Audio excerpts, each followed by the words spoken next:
దొంగ బాబాలు కావచ్చు, అదేవిధంగా పాస్టర్‌లు కావచ్చు. మీకు పిల్లలు కలగడానికి మేము పూజలు చేస్తామని చెప్తూ ఉంటారు. ఇవి నిజమే అంటారా? ఇవి హాఫ్ ట్రూత్స్ అంటాను నేను. హాఫ్ ట్రూత్ అంటే ఏంటి అని చెప్తాను. పిల్లలు కావాలనుకుంటే మగవాళ్ళ దగ్గర నుంచి ఒక స్పర్మ్ రావాలి. ఆడవాళ్ళ దగ్గర నుంచి ఒక ఓవుసైట్ రావాలి. 2 కలిస్తే అయితాయి. అయితే కొద్దిమందికి విపరీతమైన టెన్షన్స్ ఉంటాయి పిల్లలు కావట్లేదు అని. హ్మ్.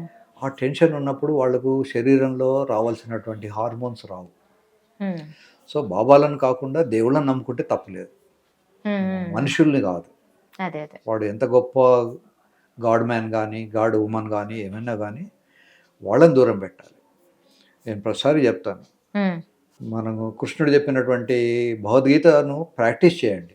దాని హ్మ్. మీద పూలును, అక్షతలు దానికి ఊదుబత్తి పెట్టకండి. భగవద్గీతలో ఎక్కడ పూజ చేయమనో, గంట కొట్టమనో, లేకుంటే ఇంకేదైనా అరటిపళ్ళు అవును. నైవేద్యం పెట్టమనో అధ్యయనం ఎక్కడా చేయమని లేదు. చెప్తారు. ఎక్కడ ఏమీ లేదు. అవును. హౌ టు లివ్, మనస్సు ఎలా ఉంచుకోవాలి, ప్రాబ్లమ్ వచ్చినప్పుడు ఎలా బిహేవ్ చేయాలి, యెస్. అవే ఉంటాయి. అంతేగాని పూజలు చెయ్యు, ఇవి చేయమని ఉండవు.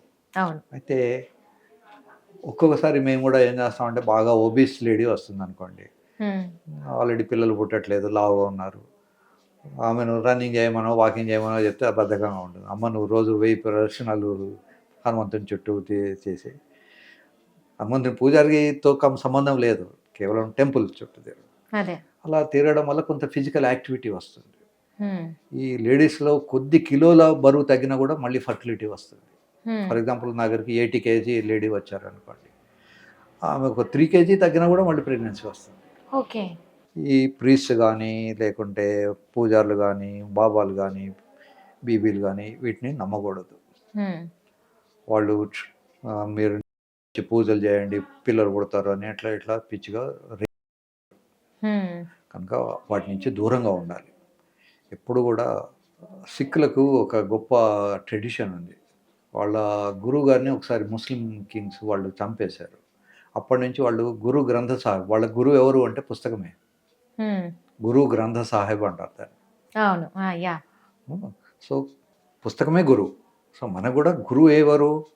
మనుషులు గాదు. హ్మ్. పుస్తకం భగవద్గీత గానీ, ఇంకేదన్నా గానీ. హ్మ్. క్రిస్టియన్స్‌కైతే బైబిల్ గానీ. There is nothing wrong. Yes. But yes. మనుషుల్ని ఎప్పుడూ ఎంటర్‌టైన్ చేయకూడదు. Hi everyone, Nenumi Vedika. Please subscribe to Volgo Health. Don't forget.